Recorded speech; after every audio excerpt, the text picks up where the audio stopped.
Okay, guys, we're back with another episode of the Seth Solo Side Quest. I'm Seth from the Lonely Stoner podcast, and in this episode, we're going to be talking about the recent news that Terence Crawford v Canelo has been announced and confirmed that it's going to be on Netflix. Right?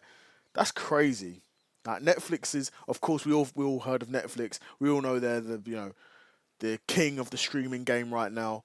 They're making huge waves and have been for a while. They've been the first company and, as far as I know, the only company to actually be profitable in streaming.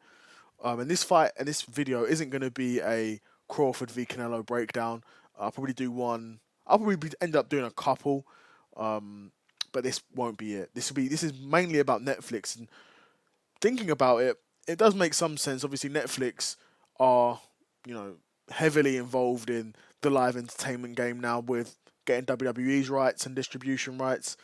Of course, they previously hosted Jake Paul v Mike Tyson, which must have been very, very, very lucrative for Netflix. I mean, not must have been. Everyone knows how many people viewed that, and obviously Netflix have went on to make a ton of money from that.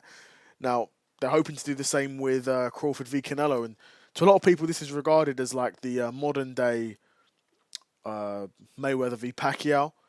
And I do hear that to a certain extent. Of course, Mayweather and Pacquiao were much nearer the same size, whereas Canelo's a lot bigger than Crawford. But in terms of two pound for pound greats going at it, of course it is similar to Mayweather and Pacquiao. And of course, I no doubt it would have been very competitive to get the rights for this, right? So Netflix, no, like I said, no doubt Netflix have dropped the bag on this. I haven't seen an official amount come out. Would be super curious to know because that's the sort of stuff in boxing business that really interests me. But yeah, off the back of Jake Paul, Mike Tyson, like I said, this does make some sense for Netflix. Netflix obviously only want to be involved at the top end, right? There's a reason why Netflix has WWE and they don't have a smaller wrestling promotion that they could have got for cheap. They want to be the premier service for all things entertainment, whether that be House of Cards featuring the GOAT Kevin Spacey, or WWE, or WWE, the company made by Vince McMahon, or this one, Canelo, the former drugs cheat against Crawford, or the convicted rapist Mike Tyson against Jake Paul. You know what I mean? They want to be at the top, and when you're at the top, you got to pay the money.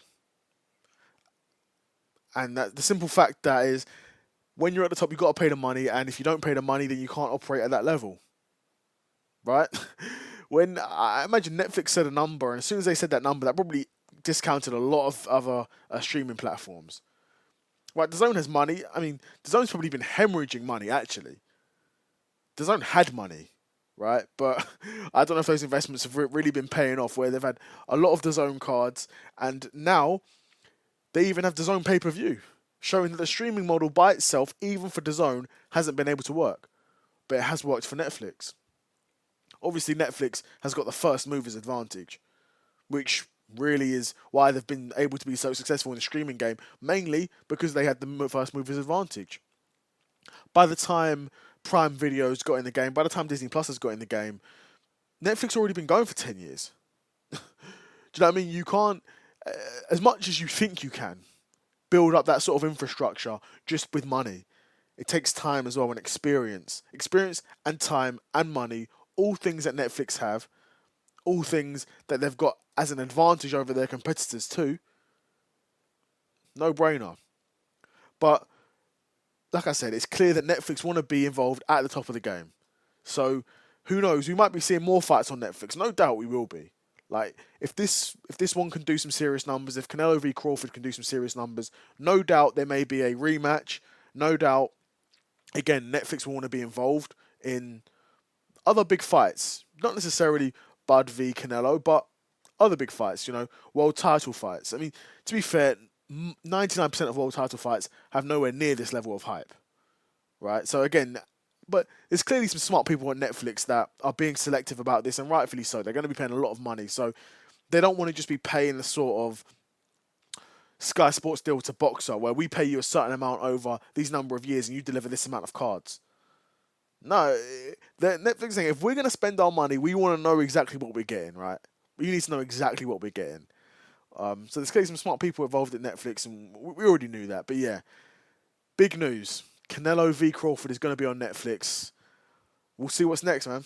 Another episode of the Seth Solo Side Quest in the bag, and I'm out. Peace.